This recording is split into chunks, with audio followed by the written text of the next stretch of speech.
السلام علیکم ورحمۃ اللہ وبرکاتہ۔ الحمد للہ والصلاۃ والسلام علی الشیطان الرجیم۔ بسم اللہ الرحمن الرحیم۔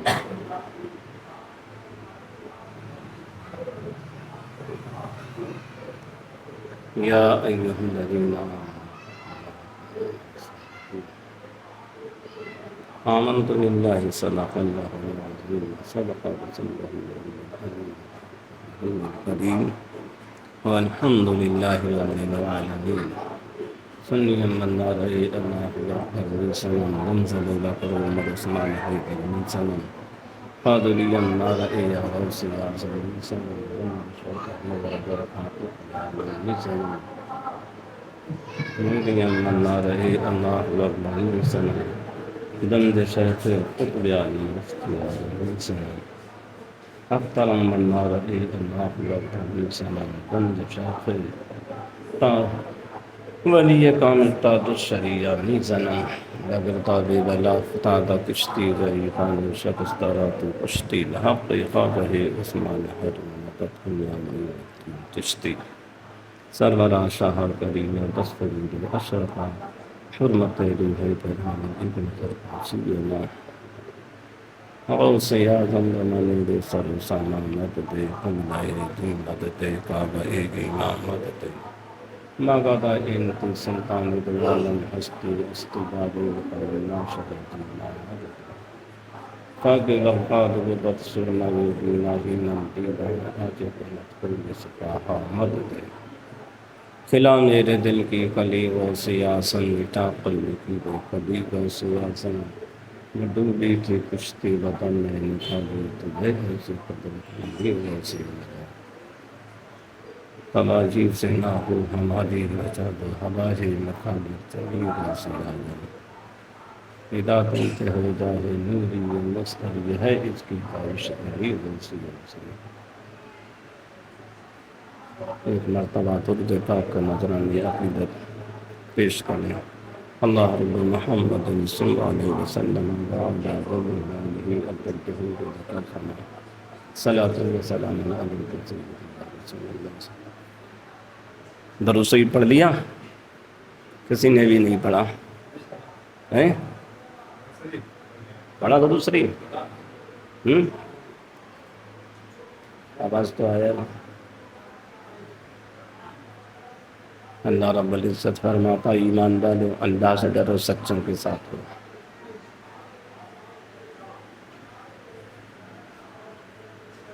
یہ ماہ فخر المنفر جس میں حضور سیدی سرکار اعلیٰ حضرت امام اہل سنت رضی اللہ تعالیٰ عنہ کا وصال اور مجدد الفسانی علیہ رحمت و رضوان کا وصال۔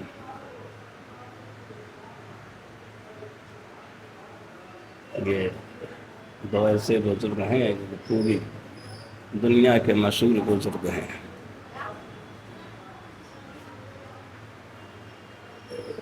مجدد تو بہت ہوئے مگر یہ ایسے مجدد ہیں جن پر جتنا بھی ناز کیا جائے کم ہے۔ شیخ محمد مجدد الفسانی اور اللہ نے اس وقت میں پیدا فرمایا جب اسلام کے خلاف دوسرا دین اکبر جیسے بیکار انسان نے بنایا، تو اللہ تعالیٰ نے مجدد الفسانی کو پیدا فرمایا۔ اکبر بھی اپنے آپ کو مسلمان کہلاتا تھا، مسلمان بادشاہ کہلاتا تھا۔ اکبر نے دین بنایا تھا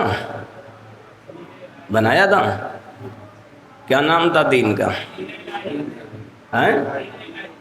دین الہی۔ اس میں کیا کیا تھا؟ دین بنایا تھا اس نے، اور اس میں ہر وہ چیز اس نے جائز رکھی جو اسلام میں ناجائز ہے۔ سمجھے؟ خنزیر ناجائز ہے، ان نے جائز رکھا، گائے جائز ہے ان نے ناجائز قرار دی، سمجھے؟ ہاں، جتنے بھی ایسے کام ہیں جو ناجائز ہیں ان اس میں سب جائز قرار دیے تھے۔ ہاں، ان نے گائے بھینس بکری وغیرہ کا پالنا سخت اس میں منع تھا، انہوں نے کہا کتے اور خنزیر پالے جائیں، گائے پالی جائے، اس کے درشن کیے جائیں، یہ سب عبادت ہے۔ کتے کا دیکھنا، گائے کا دیکھنا، سمجھے؟ جو بھی اسلام کے خلاف چیز ہے، حالانکہ گائے اسلام کے خلاف نہیں، گائے کی قربانی قرآن شریف سے ثابت ہے، گائے کی قربانی، ہاں، اور گائے کی قربانی سب سے افضل ہے۔ اعلیٰ حضرت نے پوری کتاب لکھی ہے اس پہ۔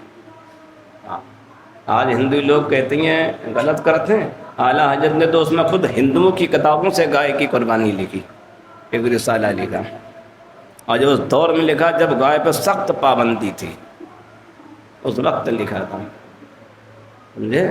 ہاں، اس کا مطلب یہ ہے کہ آپ لوگ سنتے ہیں مگر یاد نہیں کرتے، یاد نہیں کرتے، آپ سمجھتے یہ بیکار کی باتیں ہے نہیں،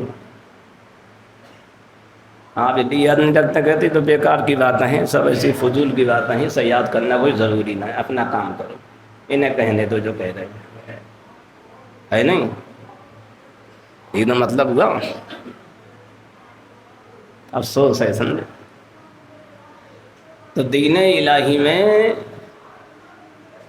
وہ چیزیں جو اسلام کے خلاف تھی اس نے رکھی، اور وہ اپنے آپ کو سجدہ کراتا تھا، اور اس کی مہر نے بنوائی، مہر بننے لگا اکبر جل جلالہ شانہ، مہر بننے لکھا تھا، اور ایک مہر پہ لکھا نے اکبر شانہ تعالی، اس طرح ہم نے گویا کہ اللہ تعالیٰ نے جو حد مقرر کی ہے ان اس حد کو پار کر دیا تھا۔ اس طرح ان نے بہت سے اس میں کام رکھے، اور یہاں تک کہ ان نے دین محمدی کو یہ کہا یہ پرانا دین ہے، بیکار دین ہے، یہ کٹا پھٹا ہوا دین ہے، اسے اب بدل دینا چاہیے۔ اس نے یہ بہت سی خرافاتیں کی تھیں، اور اس کے دو وزیر تھے، ابو الفضل اور فیضی، یہ دونوں بھائی تھے، ان لوگوں نے کتاب لکھی تھی عربی میں، اس میں ان نے یہ سب بیان کیا، اور ان نے کہا میں جا رہا تھا جنگل میں فلاں فلاں جگہ ایسے، تو آسمان سے دو فرشتے آئے، ان نے یہ کتاب دی کہ شہنشاہ اکبر کو دے دیو، وہ خلیفۃ اللہ ہیں، اور یہ ان کے دین کی کتابیں ہیں۔ اس نالائق کمین نے، جہنمی نے اس طرح سے جھوٹ بولا، اس طرح اسے کچھ لوگوں نے بہت بہکایا، اور وہ گمراہ ہو گیا تھا۔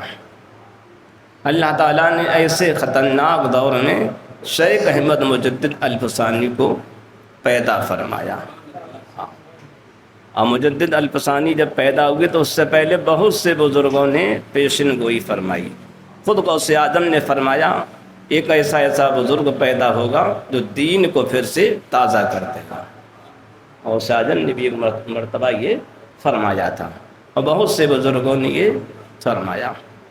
اور جس رات جمعے کی رات تھی 971 ہجری میں آپ جب پیدا ہوئے، تو اس رات میں بہت سے اولیاء کرام آپ کے ہاں تشریف لائے، اور مبارکباد آپ کے والدین کو دی، خود حضور صلی اللہ تعالیٰ علیہ وسلم تشریف لائے، اور بہت سے فرشتے تھے، اور فرشتے مبارکباد دے رہے تھے، اور کہہ رہے تھے حضور اکرم صلی اللہ تعالیٰ علیہ وسلم کی بارگاہ میں عرض کر رہے تو حضور مبارک ہو کہ آپ کے دین میں یہ بچہ ایسا بچہ ہے جو دین کو پھر سے تازہ کر دے گا، اور جو بہت بڑا جہاد کرے گا، جو دین کے غدار ہیں، آپ کے دین کے مخالف ہیں، ان کا یہ قلعہ جو ہے بالکل منہدم کر دے گا، گرا دے گا۔ اکبر جیسا اپنے وقت کا شہنشاہ جس کا لوہا سب مانتے ہیں، اسے یہ نیست نابود کر دے گا۔ فرشتے مسکرا مسکرا کے سرکار کی بارگاہ میں مبارکباد پیش کر رہے تھے، اور سرکار بھی بہت خوش تھے، اور سرکار مجدد الفسانی کی والدہ کو، ان کے والد کو مبارکباد پیش کر رہے تھے کہ یہ بچہ بہت ہی عظیم بچہ ہے، اور اس وقت کے اولیاء کرام کا یہ سردار ہے۔ سرکار صلی اللہ تعالیٰ علیہ وسلم نے فرمایا، بلکہ یہاں تک کہ فرمایا سرکار نے، جس بچے کا دیدار کرے گا اس کے گناہ بخش دیے جائیں گے، اور جو اس بچے کے طریقے پہ چلے گا وہ جنت میں جائے گا۔ سرکار صلی اللہ تعالیٰ علیہ وسلم نے فرمایا کہ مجدد الفسانی اللہ کی نعمتوں میں سے ایک نعمت، اللہ کی نشانیوں میں سے ایک نشانی تھے، اور سرکار صلی اللہ تعالیٰ علیہ وسلم کے معجزات میں سے ایک معجزہ تھے۔ آپ نے اکبر جیسے خبیث انسان کا مقابلہ کیا۔ جب آپ کی پیدائش ہونے والی تھی تو اکبر کا چونکہ تخت یہاں دلی میں تھا، تو ایک ہوا چلی جو سرحد شریف طرف سے آئی، بہت تیز ہوا آئی جس نے اکبر کے تخت کو الٹ دیا۔ درباریوں نے پھر تخت صحیح کیا، پھر الٹ دیا، پھر تخت صحیح کیا، پھر الٹ دیا۔ اکبر بولا کیا معاملہ ہے؟ اکبر سوچا تو انہوں نے خواب میں بھی دیکھا کہ بار بار میرا تخت الٹا جا رہا ہے، تو انہوں نے پوچھا نجومیوں سے، تو بتایا ایک ایسا بچہ پیدا ہونے والا ہے جو تیری حکومت کو پلٹ دے گا۔ اب چونکہ ہندوستان بڑا تھا، کہاں تک پتہ لگا تھا وہ، اور پتہ یہ لگا وہ آج بچہ پیدا ہو چکا ہے، آج کی رات، جب آپ جمعے کی رات میں پیدا ہوئے تھے، اور جس رات آپ سرحد شریف میں پیدا ہوئے تھے تو پورا سرحد شریف جو تھا منور تھا، ہر جگہ روشنی روشنی تھی، آسمان سے نور جو تھا پورے اس پہ چھا رہا تھا، سب منور ہو گیا تھا، اور مبارکباد کی آوازیں اور صدائیں بلند ہو رہی تھیں، ہر طرف سے مبارکباد دی جا رہی تھی۔ مجدد الفسانی رضی اللہ تعالی عنہ 971 ہجری 14 شوال میں پیدا ہوئے، اور اعلیٰ حضرت 1273 10 شوال میں پیدا ہوئے۔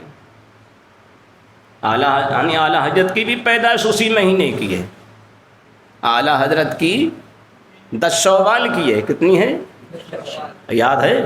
نہیں یاد ہے؟ تم ایسے ہی رہو گے خاک۔ بزرگوں کی کسی بات کو یاد نہ رکھو، اسے کچھ حاصل نہیں، سمجھے؟ عادت بدل دو اپنی۔ ایک ہندو ہوتے ہوئے اس سے پوچھ لو وہ کتنا سمجھے جانتا ہے، اور تمہیں 10 سینکڑوں بار بتایا جاتا پھر بھی سمجھے ویسے ہی رہتے ہو، کیوں کہ تم اسے سمجھتے نہیں اس کی اہمیت، اس لیے۔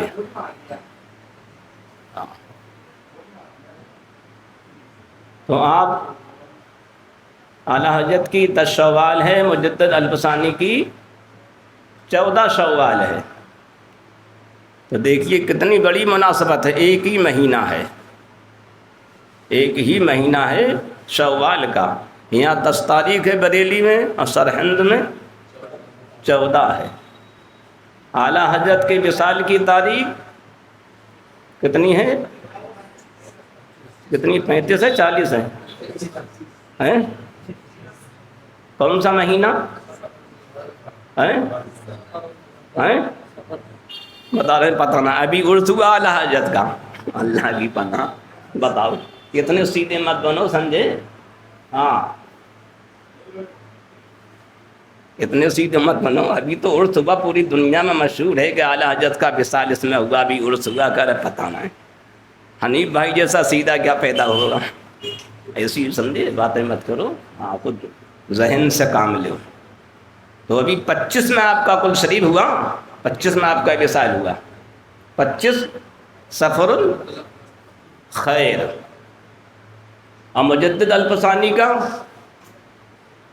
کب وصال ہوا؟ نہیں پتا ہے کون سا مہینہ؟ اسی مہینے ہوا، جبکہ میں بار بار پوچھتا رہتا ہوں کون سا مہینہ، ہر بار پھر جی عالم ہے، اگر نہ پوچھتا ہوں جیسے بہت سے لوگ تقریر کرتے سیدھی چلے جاتے ہیں۔ تم آپ کا 28 میں ہوا، دیکھا پیدائش میں بھی ایک ہی مہینہ ہے اور وصال میں بھی ایک ہی مہینہ ہے۔ دونوں مجددوں کی نسبت کو دیکھیے، پیدا ہوئے تو ایک ہی مہینے میں، وصال ہوا تو ایک ہی مہینے میں۔ کیوں کہ دونوں مجددوں نے بہت بڑا کام کیا۔ وہاں جو نام کا مسلمان اکبر جیسا بیکار و کمینہ انسان تھا جس نے اسلام کو مٹانے کی پوری کوشش کی، اس کمینے کا مقابلہ مجدد الفسانی علیہ رحمت رضوان نے کیا وہ ایسا مقابلہ کیا کہ اس کا تخت ہی پلٹ کے رکھ دیا اور نیست و نابود فرما دیا۔ آج لوگ کہتے ہیں کسی کو برا مت کہو، اور مجدد الفسانی نے اسے موت کے گھاٹ اتار دیا، اسے موت کے گھاٹ۔ اس کے دو وزیر تو اس کے بہت تھے، جو ابو الفضل اور فیضی، یہ بہت بڑے عالم تھے۔ جب مجدد الفسانی کا انہوں نے علم کا شعرا سنا کہ بہت بڑے عالم ہیں، تو وہ ان سے ملنے کے بعد آپ کا علم دیکھا تو انہوں نے ان سے میل جول کر لیا، ان دونوں نے کہ یہ بہت بڑے عالم۔ اور مجدد الفسانی ایسے عالم تھے پوری دنیا میں، کیا پوری دنیا کے مشہور عالم جیسے اعلیٰ حضرت۔ مگر کچھ ہی دنوں میں ان سے ایسی باتیں ظاہر ہوئیں کہ مجدد الفسانی نے ان سے بولنا چھوڑ دیا۔ وہ کئی بار آئے، معافی مانگی، میں آپ نے کہا نہیں، تم گستاخ ہو، تم دین کے غدار، اللہ کے رسول کے غدار ہو، تم سے ملنا صحیح نہیں۔ دیکھا کئی بار آئے مگر نہیں۔ اور آج لوگ کیا رہے وہ آ رہے ہیں ان سے مل لو، اخلاق ہے یہ اخلاق ہے، یہ اخلاق نہیں، یہ شیطان ہے کہ دین کے غداروں سے ملنا کیا ہے؟ تو کیا ہے؟ شیطان ہے، یہ اخلاق نہیں ہے۔ ہاں تو مجدد الفسانی ان سے کبھی نہیں ملے، ان سے علیحدہ رہے۔ جب مجدد الفسانی نے اس کے خلاف، اکبر کے خلاف مہم چھیڑی اور اکبر کے لوگوں کو پتہ ہوا، انہوں نے جا کے اکبر سے کہا، تو کئی وزیر جو تھے اکبر سے کہنے لگے مجدد الفسانی پہ سختی کی جائے، یہاں تک کہ قتل کی تجویز بنائی، انہیں قتل کر دیا جائے یا جیل میں ڈالا جائے، طرح طرح کے منصوبے بنائے گئے۔ بہت طرح سے آپ کو پریشان کرنے کی کوشش کی۔ آپ نے ہمیشہ اس کے رد کی محفلیں کی، دلی میں ہر جگہ اس کے خلاف پروگرام کرتے تھے۔ اکبر کے بہت سے وزیر مجدد الفسانی کے مرید تھے، بہت سے وزیر، اور جو صحیح وزیر تھے وہ مجدد الفسانی پہ جان دینے کے لیے ہمیشہ تیار رہتے تھے۔ ایک مرتبہ تو ایسا ہوا ان وزیروں نے اسے ہٹا کر سمجھے آپ کو تخت پہ بیٹھانے کی کوشش کی۔ آپ نے کہا میں حکومت کے لیے نہیں آیا، میں دین کا کام کرنے کے لیے آیا، مجھے اس کی نہیں ضرورت ہے۔ آپ بہت ناراض ہوئے، کیوں اللہ والے اس کے حاجت مند نہیں ہوتے کہ ہم حکومت کریں، مجھے کریں۔ دیکھا نا مخدوم سنہ 10 سال حکومت کرنے کے بعد چھوڑ کے چلے آئے، شجاع کرمانی نے کتنی دن حکومت کری چھوڑ کے چلے جائے، شفیق بلکی نے کتنی دن حکومت کری چھوڑ دی، فقیری لے لی، ابراہیم بن ادم نے دیکھو کتنے سال حکومت کری اور تخت چھوڑ دیا، فقیری لے لی ہے۔ تو اللہ والوں کی یہ شان ہے۔ ہاں تو آپ نے کہا نہیں۔ اکبر ہمیشہ یہی کرتا رہا۔ ایک بار جب اس نے زیادہ کوشش کری، مجدد الفسانی اس کے خلاف ہمیشہ تیار رہتے تھے۔ اور آپ خود سوچیں کسی بادشاہ کے مقابلے سے لڑنا کوئی معمولی بات تھوڑی نہیں ہے، معمولی بات۔ آج جب آدمی کسی ایم پی سے لڑتا ہے تو سب اسے یاد آ جاتی. اب وہ تو سمجھے بادشاہ، وہ بھی اکبر جیسا بادشاہ جو بہت شاطر، بہت کمینہ، بہت گندا ہے، بہت نالائق، بہت خبیث ہے، اور جس نے ہندوؤں کو سب کو اپنے اس میں لے لیا تھا، سب اس کی ہاں ہاں کر رہے تھے. اب اس سے مقابلہ کرنا کوئی معمولی بات نہیں. انہوں نے ایک مرتبہ یہ اعلان کیا کہ ایک میدان میں انہوں نے ایک پروگرام رکھا. اب پروگرام میں اس نے ایک طرف بہت اچھا خیمہ بنوایا اور روٹی لگوائی بہت اچھی، اور اس کا نام رکھا انہوں نے خیمہ اکبری. اور ایک طرف انہوں نے خیمہ بنایا، اس کا نام رکھا خیمہ محمدی. اور جو خیمہ اکبری تھا اس میں ریشم کے کپڑے، پردے اور سونے کے چاندی کے کام کے کپڑے پردے اس میں لگائے، بہت خوبصورت بنایا. اور جو اس کا خیمہ محمدی نام رکھا، اس نے اس میں پھٹے ہوئے کپڑے لگائے، پھٹے ہوئے پردے لگائے، اور نے یہ ظاہر کیا دیکھو جو ہمارا دین ہے وہ اس وقت نیا ہے، تازہ ہے، اچھا، کتنا خوبصورت ہے، سونا اس میں لگا ہوا ہے، چاندی لگا ہوا ہے.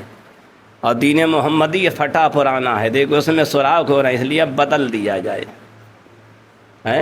جب مجدد الفسانی نے اس کے خلاف مہم بہت تیز کی تو اس وقت اس نے یہ کیا کہ ٹھیک ہے، میں یہ نہیں کہتا ہوں کہ لوگ دین محمدی پر نہ رہیں، اب جس کا دل چاہے دین محمدی پر رہے، جس کا دل چاہے دین الہی پر ہے، مگر دین الہی کو دیکھ لی یہ کیا ہے، یہ کتنا اچھا ہے، اتنے بہترین ریشمین کپڑے ہیں، سونے چاندی کے پردے ہیں، یہ ہے بہترین کھانے ہیں. اور دیکھو دین محمدی میں کیا ہے، یہ سب پھٹا پرانا، اس میں کھانے بھی نہیں، انہیں ایسی اس میں چٹنی روٹی کہیں رکھ دی جو اس میں بھی یہ کھائیں. جب مجدد الفسانی نے دیکھا یہ دین محمدی صلی اللہ تعالیٰ علیہ وسلم کی اس طرح سے بے حرمتی کر رہا ہے، تو آپ نے جتنے بھی اپنے ساتھی تھے، مرید تھے اور آپ کے ملنے والے تھے، سب اس خیمے کے اندر بلا لیا جو پھٹا پرانا خیمہ تھا، اور اس میں کر کے آپ نے کیا، سب ادھر آ جاؤ، اب دیکھو ایک آندھی آنے والی ہے، جتنے بھی ادھر ہیں وہ سب ابھی سمجھے تباہی اور بربادی میں پہنچیں گے. آپ نے تھوڑی مٹی اٹھائی اور اسے پڑا اور اکبر کے خیمہ اکبری کی طرف پھینک دیا.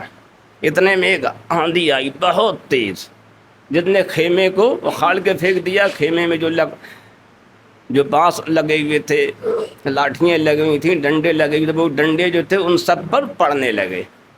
ان ڈنڈوں نے ان سب کی خوب پٹائی کری، اکبر کی بھی پٹائی کری. اکبر کتنی پٹائی کری، اکبر بے ہوش ہو گیا. 3 دن تک 7 دن بے ہوش پڑا رہا، پھر اسی میں اس کی موت ہو گئی. اسے توبہ کی توفیق بھی نہ ہوئی.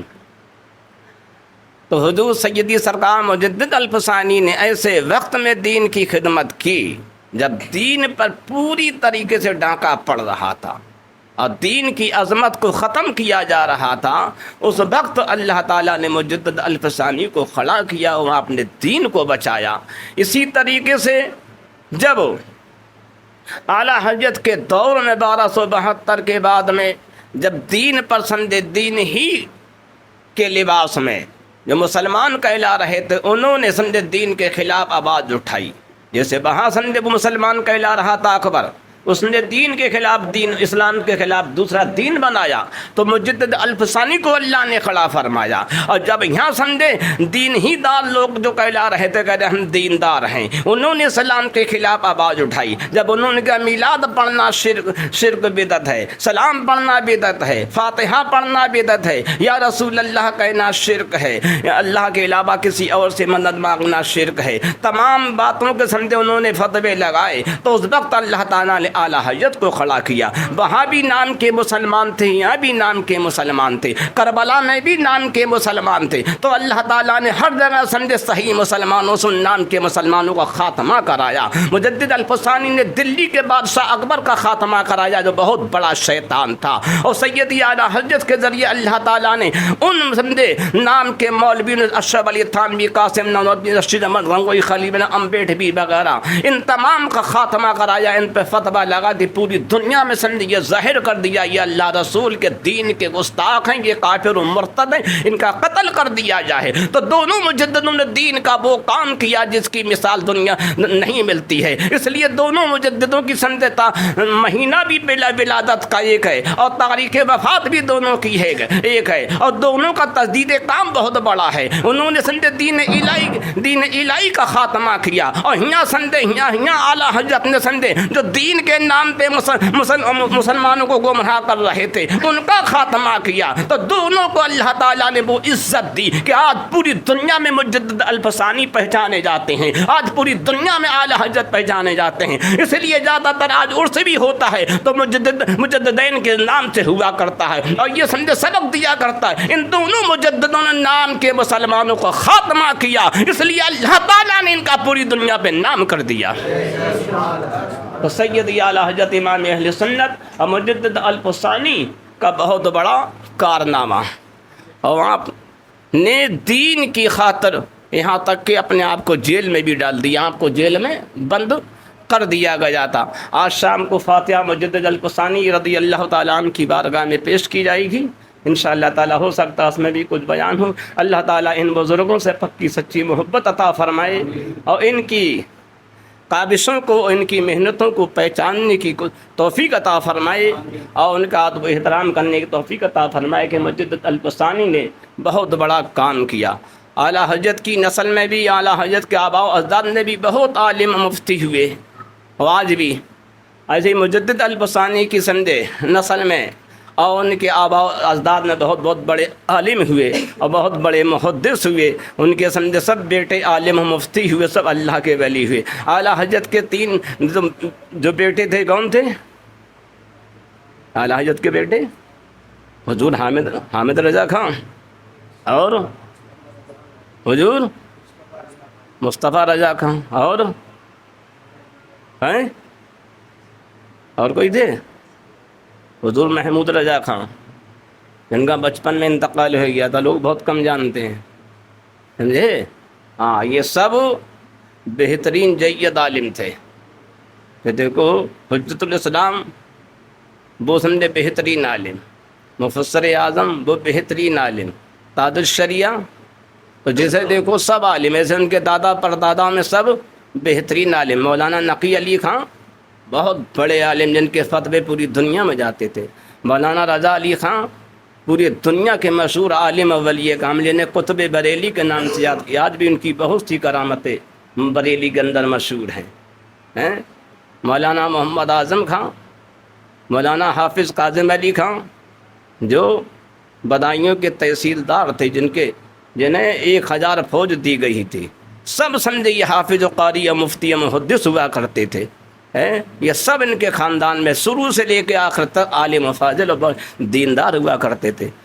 اتنا آواز کتابوں میں یہ سب کچھ لکھا، لکھنے کے بعد پڑھنے کے بعد پھر بھی کچھ ایسے لوگ جاہل بن جاتے ہیں۔ کچھ لوگ جاہل ہیں۔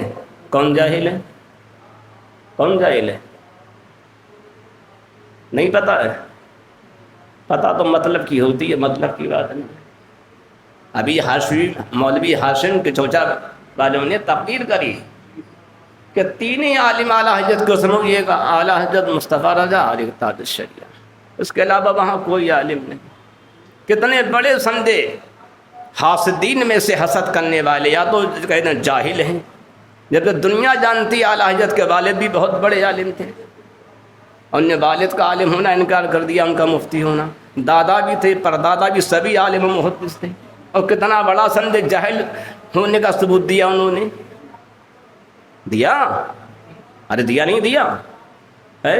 انہیں خدا کا خوف نہیں، حسد کی آگ میں ایسے سمجھے نابینا ہو رہے ہیں، ایسے نابینا ہو رہے ہیں ہاشمی میاں حسد کی آگ میں، جنہیں یہ نہیں دیکھ رہا ہے کتنی کتابوں میں دیا، سبھی بتاتے چلے آئے اور سبھی پڑھ رہے ہیں۔ اب تو خیر انہوں نے تاج الشریعہ کو عالم مان لیا، ابھی تک تو تاج الشریعہ کو عالم بھی نہیں مانا تھا جب تک حیات رہے۔ تاج الشریعہ کے لیے یزید ثانی کہتے رہے، یعنی دوسرا یزید کہتے رہے۔ آج بھی نیٹ پہ پڑھا اور لوگ ان کے گیت گاتے، کتنے تاج الشریعہ کے مرید ہیں، ہاشمی کی تقریر سنتے ہیں، شرم نہیں آتی ہے ایسے گندے آدمی کی تقریر سنتے ہیں۔ نے جو تاج الشریعہ کے لیے یزید ثانی کہیں، تو انہوں نے کہا 3 عالم ہو گیا، اعلیٰ حضرت خود مفتی اعظم ہند تاج الشریعہ، حالانکہ تاج الشریعہ کا بھی ابھی تک انکار کرتا ہے اور سب کا انکار کر دیا۔ خیر ان کے انکار سے کیا ہوتا ہے، ان کے انکار سے کیا ہوتا ہے، اعلیٰ حضرت کا پورا گھر سمجھے وہ ہے جس کی مثال ہی نہیں ہے، اللہ تعالیٰ نے اسے وہ عظمت دی ہے۔ مجدد الفسانی کے گھر کو اللہ نے بہت عظمت دی، اللہ تعالیٰ نے اعلیٰ حضرت کے گھر کو بہت عظمت دی۔ اللہ تعالیٰ سے دعا ہے کہ ہمیشہ ان گھر بار کو اللہ تعالیٰ اچھے سے اچھا مرتبہ دے اور ہادی بناتا رہے، اور ہادی رکھے، ان میں ہدایت کرنے والا ان میں رکھے، اللہ تعالیٰ اس میں بہتر سے بہتر عالموں کو پیدا فرمائے، اور جو ہماری پوری دنیا کی رہنمائی کرتے رہیں۔ باقر الدعوانا عن الحمد للہ رب العالمین، لا الہ الا اللہ۔